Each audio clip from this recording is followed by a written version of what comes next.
Welcome back to my channel. Let's talk about The Gilded Age, episode 4. It is titled A Long Ladder. This episode had a lot going on, and usually when I do reviews, I try to either follow it chronologically according to the episode or just kind of cover it by character.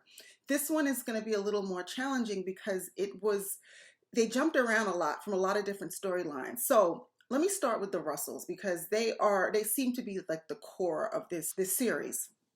So the episode starts with a juxtaposition of Mr. Morris's funeral and Mr. George Russell's the unveiling of George Russell's new railroad station, which was the impetus of Morris's death, right? So we saw last week that George Russell realized that the aldermans were screwing him over. He flipped the script on them and made them lose a lot of money. It was too much for Patrick Morris, and so he committed suicide. And so when this episode starts, we see that his wife is burying him. And at the same time, George is celebrating the fact that he finally got what he wanted. So the thing with George is I'm still trying to figure out if he's a good guy or a bad guy, right? He's done some things that seem cruel. Like last episode when they literally begged him to show mercy, he said, no, you have to be punished, and I'm not done with you yet. Then in this episode, he meets with Charles Fane and, kind of just wants to see where he's at. Like, are you guys blaming me for Morris's suicide? And Fane just says, hey, listen, we tried something, it didn't work. You won at the end. Patrick Morris just wasn't strong enough to deal with the repercussions of it. So George invites Fane to go to his office because he wants to talk to him. And essentially what he does is he extends an olive branch. He says, I know that what I did put you in a financial situation and I'm willing to help you out. I will, whatever that means behind the scenes, whatever he's going to do to help alleviate the financial strain that he put the Fanes in. However, George never does anything without intention or without seems like an ulterior motive. And so the price to help the Fanes recover from their financial situation is for Charles' wife Aurora to befriend Bertha and to bring her into society. And of course, this is something Aurora doesn't want to do, but she realizes that, her family's financial future depends on it. So she does. So she goes to meet with Bertha, and Bertha is on something right now. Like when this first started, she wanted so bad to be accepted and approved by these women. And now that she's realized how they can, in fact, turn the tables on the elite New York crowd, there's a certain arrogance with Bertha. I mean, she was always an arrogant person, but there's a certain arrogance in the way that she deals with people. Like for me, it's just a little strange that you still want entree into this world, yet you're brazen with the gatekeepers. She was so mean to Mrs. Morris when she came last week or the last episode and begged her for mercy. She was dismissive of her. And I get it. She finally had the upper hand and she wanted to wield it. But the thing that's confusing to me is like you still want entry. So some people, I guess, don't care how they get entry, whether it's by knocking down doors and creating enemies as long as you get your foot in the door. But I do think that it would serve her better if she was less condescending and less aware of the fact that she and her husband had the upper hand, if that makes sense. I don't feel like she's handling this with grace. And that's going to come back to bite her because right now her husband has the upper hand. They have the money, but you also don't want to burn these bridges as you're trying to build these bridges because they're only acquiescing right now because they feel like their hands are tied. But what happens when their hands are no longer tied? And I think that Bertha's game, she's not playing the long game. It seems like she's just doing what she needs to do at this moment to get her foot in the door, not thinking about what's going to happen next. So anywho, Aurora meets with Bertha and she tells her, I want to introduce you to society and I'm going to set up a luncheon for you and Mr. McAllister. Ward McAllister is Mrs. Astor's like right-hand man. I guess he's the person who she listens to, or whose advice, whose counsel she respects. And I believe that McAllister is the person who designed this concept of the 400 folks that are of significance in New York City. And so that was the inner circle. And I think I read somewhere that that was his brainchild.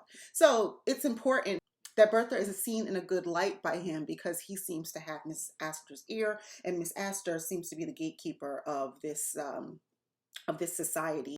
Another interesting scene with the Russells was this whole storyline with Miss Turner. So Miss Turner is Bertha's, I don't call her a maid. I don't know what the correct term is, but the woman who takes care of her, right? You know, gets her dressed, does her hair, all that stuff. So Miss Turner has a crush on Mr. Russell, and we've seen in the last couple of episodes that, you know, she's touched him, she's let her hand linger on him, she makes comments, she's kind of lingering around, and you get the sense that George knows, but maybe he just thinks that it's innocent or it's not a big deal. In this episode, she really shows herself, and she slips into bed with him naked, which was extremely risky. And this is what goes to tell me how dangerous this woman is, because he's giving you no indication he's interested. You are in this woman's house, naked, in his room. Like, this could have gone so bad if he was not in there alone, or if the wife of Bertha decided to come and visit late night, or if any of the other servants happened to be moving around and saw you. Like, this could be so bad. So it just goes to show you how bold and corrupt she is. I give it to George. He turned her down. He told, and you know, not only turned her down, but told her specifically how much he loves his wife, and in the words of the great Whitney Houston, that she is all the woman that he needs, and that she needs to get out of his room, and she needs to beat it. What I'm finding interesting is, what was Miss Turner's end game? Like, did you really think that you were going to get him to be with you? Like, did you ever think he was going to leave Bertha and you would become the new mistress of this home? Because it seems like being a side piece is not enough for her. And even the language she was using, saying, you know, you need a woman who can put you first, and, you know, who won't have her own agenda, and who can uplift you, and all these things. She had all this grandiose language to make her case for why he should be with her. And it seemed like it was more than, I just want to sleep with you. You know, and when we see her conversations with the other staff, she seems very much like somebody who is social climbing, or thinks that, you know, she deserves a higher station in life, and that this is all beneath her. And I guess she's seeing that this is her way to do it, is to get with Mr. Russell and eventually pull him away from his wife. I mean, that just seems really um, overreaching, for lack of a better word, especially knowing who Bertha is. Like, his wife is no docile wallflower who will sit by idly while you try to usurp her, or even accept that he has a mistress. Like, that's not who Bertha is. And I thought it was interesting that he kicked her out the room and just told her, let's not talk about this anymore because my wife respects you. That he didn't fire her or do more, because she obviously cannot be trusted.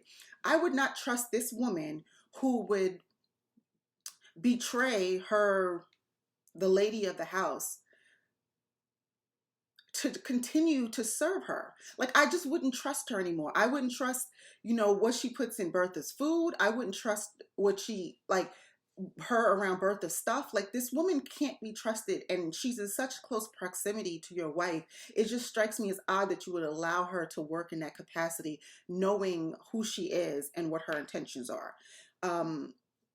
You know, I don't know. And maybe he knows that, you know, Bertha will go ballistic, because we saw how quickly she fired Mrs. Grant, I think her name is, her daughter Gladys's governess, how quickly and how incensed she became when she found out that the governess had accompanied Gladys to a hotel to meet a man or whatever. Like, she's quick and decisive. She will get rid of somebody in a minute. She doesn't seem like she's above ruining somebody if she needs to. I mean, if if Bertha knew what Miss Turner did, she wouldn't just fire her, but she would tarnish her image throughout all of high society in New York. The woman would not be able to work in that city anymore. So maybe that's why George did it, because he realizes the wrath of his wife is just so strong and he didn't want to do that to the woman. Or maybe there's on some level he's flattered by it and he wants to keep her around. I don't know. What do y'all think? I'm just really curious to know why he took that approach to handle her as opposed to anything else. But we're gonna have to keep our eye on Miss Turner.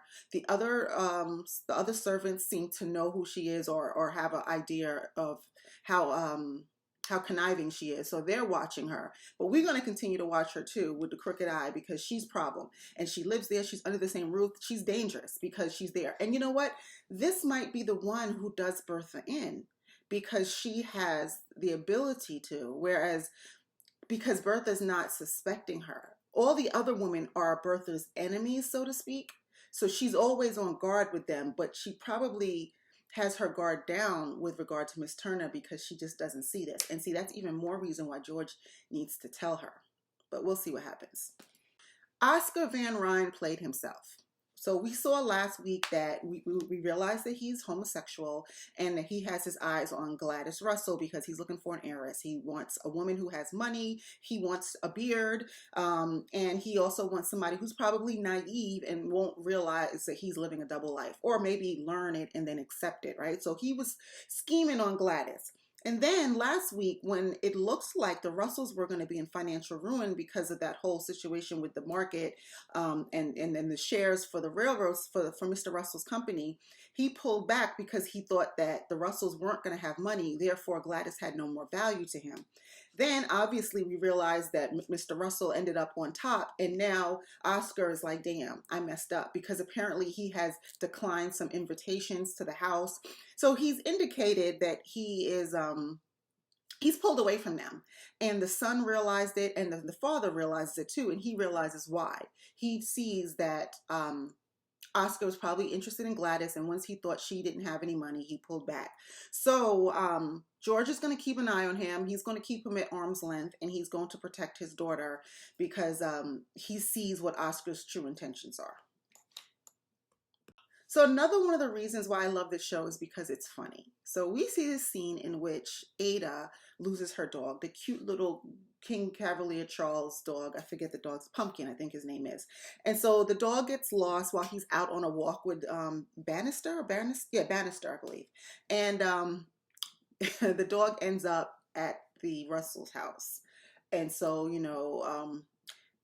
Bertha was going to use this opportunity to make them come to her. So she has the dog fed and cleaned up, and then she sends a note over to say, hey, we found your dog. So she knows exactly what she's doing. Again, she's taken every opportunity she can to get the upper hand over these women. Agnes is way too smart for this. Agnes is not going for it. She realizes, she sees the writing on the wall, and she sees exactly what Bertha's trying to do. So Agnes sends Bannister over, the same man who lost the dog. And so Bannister is, I guess, like the head of the household. I don't know what the official title is. I'm sure you guys know. He's that dude who oversees all of the servants and the help, right? He goes over to get the dog and he meets up with the Russells, his equivalent in the Russell's household. And he takes this opportunity to say, hey, let me get a tour. Let me see the rest of the house. Like, kind of like servant to servant, right?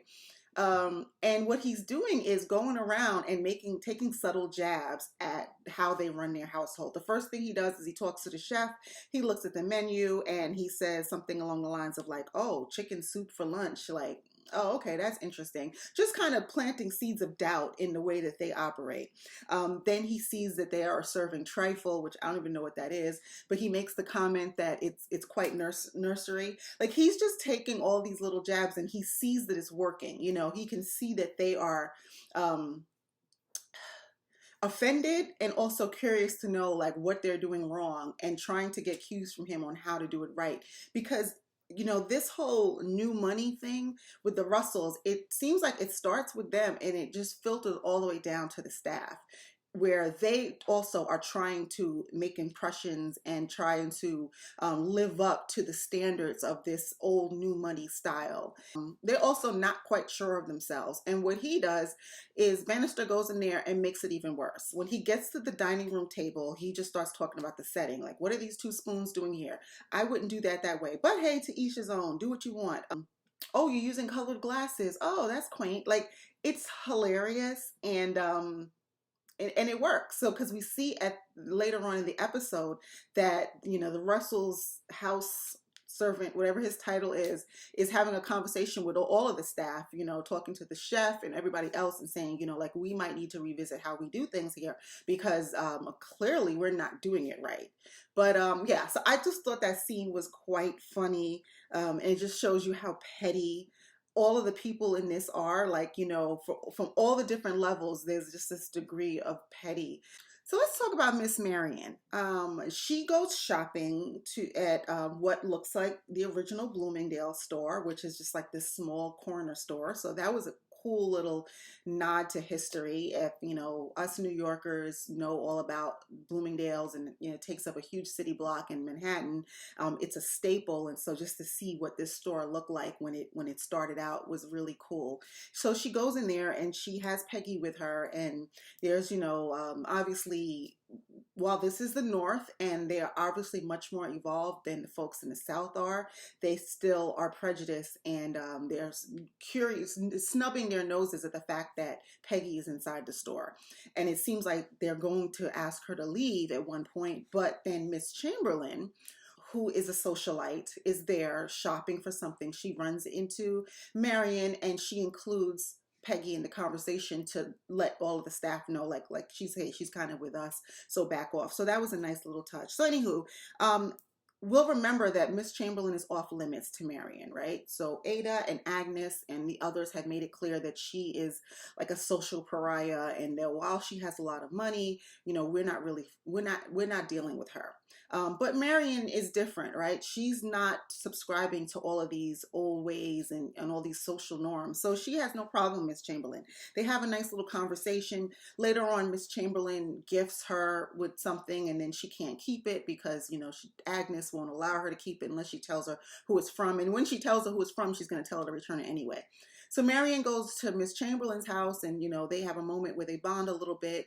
She shows her the art in her house and all this other good stuff. So that was cool. But when Marian gets back, we get to the crux of what their issue with Miss Chamberlain is.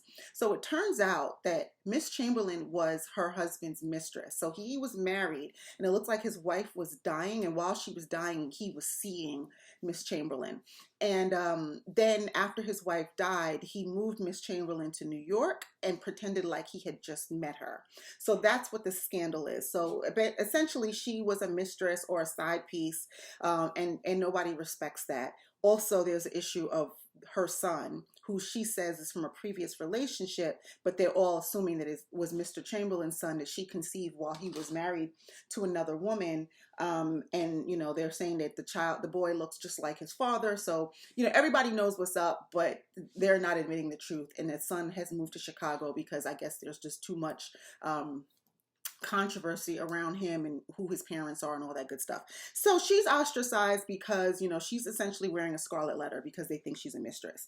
But yeah, so that's the story of Miss Chamberlain. Now let's talk a little bit about Peggy and Marian's relationship. When we first met them, they met at the train station in Pennsylvania when Marian was on her way to New York to come live with her aunts. And Marian got robbed, and she didn't have her money. She got robbed for her wallet. Peggy gave her the money to get on the train. They developed a friendship, and that's how Peggy met her aunts and became Agnes's secretary and all that good stuff. This was really good because we see this element all the time. This idea of people from different worlds becoming friends, and until you step into each other's respective lives, it seems to work. But then it's those moments like we saw in this episode where it became very clear that they are different. And Peggy knows her way in the white world, as most Black people did at the time. They know there's certain neighborhoods they shouldn't be in. They know how to behave when they're around certain folks. I mean, we saw that episode. We saw it last week when Peggy's father came to visit her, and they're standing on the street, and some white folks were passing by, and they stepped out of the way because they realized, we are standing in the middle of the street, and white people, we have to move out of the way of white folks, right? We're second-class citizens in this society. They get it, right? So Peggy knows how to operate in the white world, but Marian obviously doesn't know how to operate in the black world, and nor would she know how to. Why would she know how to? But we saw all of this illustrated when Peggy decided to go home for the day. It's her mother's birthday, and Marian decides to pay her a surprise visit. What I thought was cool is we see that Peggy comes from a black elite family. Her father owns a pharmacy. You know, her parents are educated. They have a beautiful brownstone in Brooklyn. She is, and we had, you know, clues to this. You know, the way she, you know, her education, you know, the way she dressed, the way she speaks, all of this. Like we knew that Peggy came from good stock, right? But they never really showed it to us, and so this was good where we saw her family and we saw, you know, she has servants just like they do, and she's living in a thriving neighborhood, good, great neighborhood. You know, she doesn't need this job as a secretary. She's only doing this because she wants to be a writer, and it kind of fits her lifestyle right now. But you know, Peggy has options. And it's easy for folks to look from the outside in it and make judgments about people, and just based on basically it's the color of her skin, right? So Marian goes to visit her unannounced, which was rude, and gets there, and when she first gets out of the carriage, she looks up at the brownstone and she's looking at a piece of paper like, am I in the right neighborhood? Because she presumed that Peggy came from some poor neighborhood in Brooklyn. And maybe Marian thinks all of Brooklyn is poor because she hasn't been, because she's new to New York. And a lot of, you know, even in the conversation with her aunt, when they were talking about Brooklyn, there was a lot of like turning their nose down on it, like, who wants to live there? Why would you want to be there? So I mean, it's definitely not what the Brooklyn is in today's time, which is Brooklyn is really like the new Manhattan, but that's just an aside. So she gets there, she sees, you know, the Peggy's Scott is her name. Yeah, the Scott's maid or servant comes to the door, lets her in. She's looking around the house, and she's real. It's all starting to register to her right now. Like, oh wow, like I really, um, I didn't know who Peggy was, or I didn't know where she came from, or what. I don't know much about her. I guess that was the realization, that I don't know as much about her as I thought I did. And you know, Peggy and her parents come downstairs once they realize she's there, and you know, Peggy is upset because she's like, why is this woman here? The father is upset because he doesn't like the fact that Peggy is working in this with this woman, and he's also aware that there are challenges with white folks and black folks being friends.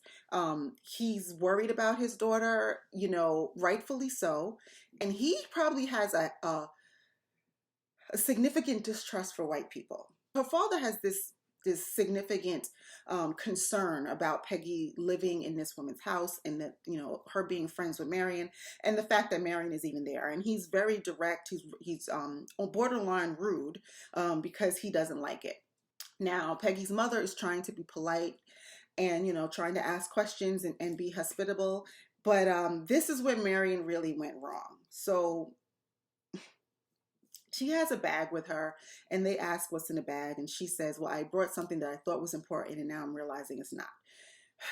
So they ask her what's in the bag. She opens it, and it's a pair of old shoes.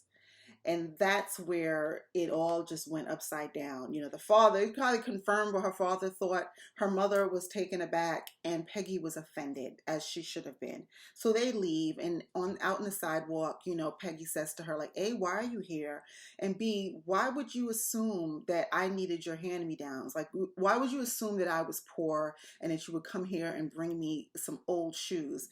And I think that was an illuminating moment for Peggy to realize that, hey, maybe we aren't, I'm assuming that we're not equals, but we're on par because of the friendship and the way we met and everything. But truly, you don't look at me the way I thought you looked at me. You don't view me the same way, because you have made all these assumptions about me simply because of the color of my skin. And that was very disturbing for Peggy, and rightfully so. So this was just a moment where Marian is going to have to give some thought to her preconceived notions and to her prejudices and stereotypes and things that might exist that she's not aware of. I think that Marian thinks that she's much more evolved because her benchmark is Agnes and the rest of those high society women who are very much elitist and very much frowning their nose upon anybody who doesn't look just like them or who doesn't have what they have, and all of that. So because she feels like she's more progressive than them, she's probably not realizing how much her mind is narrow, and I don't know, I'm not blaming her for it per se, because if you don't know, you don't know, and if you don't have exposure, you don't have exposure. And maybe the only Black people she's ever known were poor, or what everybody tells her is that all Black folks are poor, so that's what she's thinking, or thinking that, well, if she needs this job with my aunt and she wants to stay in the house, that maybe it's worse wherever she is. I don't know. So I think that, she's going to have to do some self-reflection. If she cares about her relationship with Peggy, she's going to have to do better.